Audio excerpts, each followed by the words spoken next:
रजनी को बचपन से ही पेंटिंग का बहुत शौक था। वो हमेशा से ही पेंटर बनना चाहती थी, पर उसके माँ और पिताजी ने उसको कभी भी इस चीज के लिए सपोर्ट नहीं किया और उसकी शादी नीरव से हो गई। नीरव रजनी को बहुत प्यार करता था, पर रजनी हमेशा चुपचाप ही रहती। वो इस शादी से खुश नहीं थी। वो ये शादी नहीं करना चाहती थी। उसे तो हमेशा से पेंटर जो बनना था।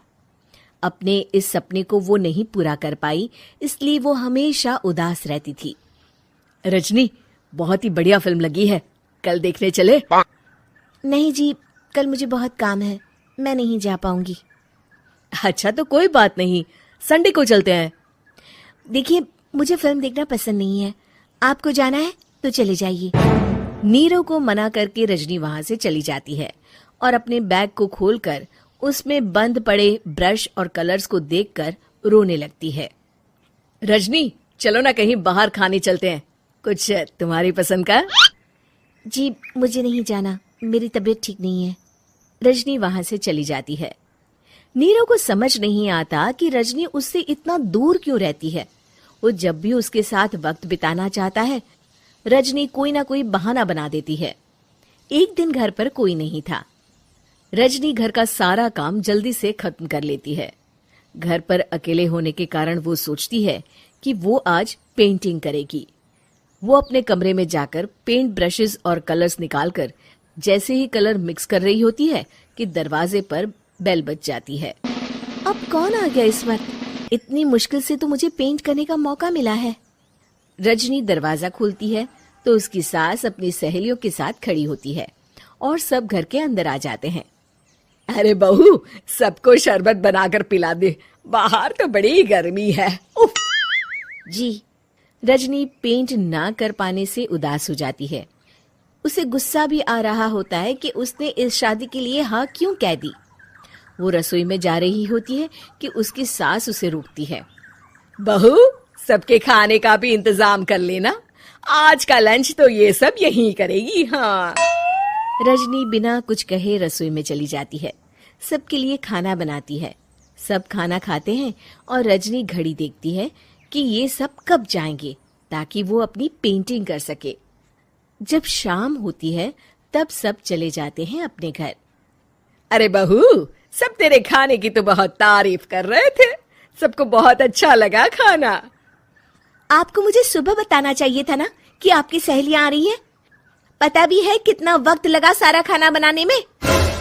अरे बहू, तू ऐसे कैसे बात कर रही है मुझसे? तो और कैसे बात करूं? मैं इस घर की कोई नौकरानी नहीं हूं कि इतना काम करूंगी।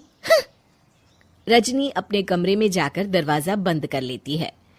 शाम को जब नीरव आता है तो उसकी माँ उसे पूरी घटना के बारे में बताती है।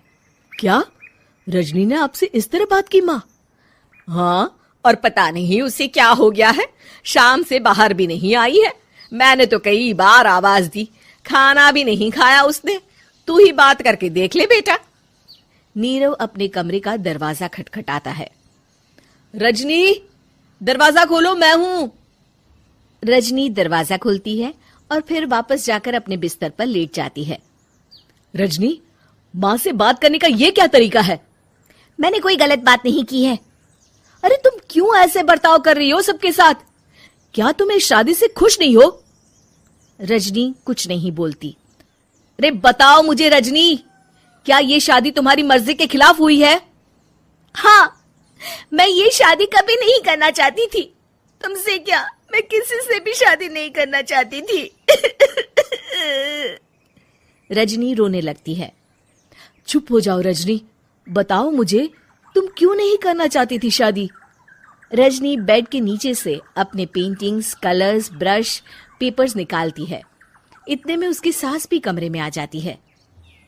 ये देख रहे हो, ये थे मेरे सपने। मैं पेंटर बनना चाहती थी, पर माँ पापा ने कभी सपोर्ट नहीं किया और मेरी शादी करवा दी। मेरे सारे सपने टूट गए। हर वक्त बस गुस्सा आता रहता है मुझे। मैं जानती हूँ कि आप लोगों की इसमें कोई गलती नहीं है, पर मैं क्या करूं, मुझे समझ में नहीं आता।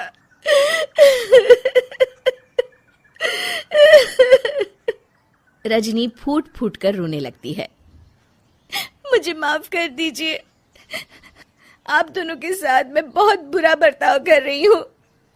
अरे रजनी बेटा चुप हो जाओ तुम। नीरव पानी लेकर आता है। ये लो पानी पियो और शांत हो जाओ। रजनी पानी पीती है और उसकी सास पेंटिंग्स देख रही होती है। अरे नीरव, हमें तो पता ही नहीं था कि हमारी बहू कलाकार है।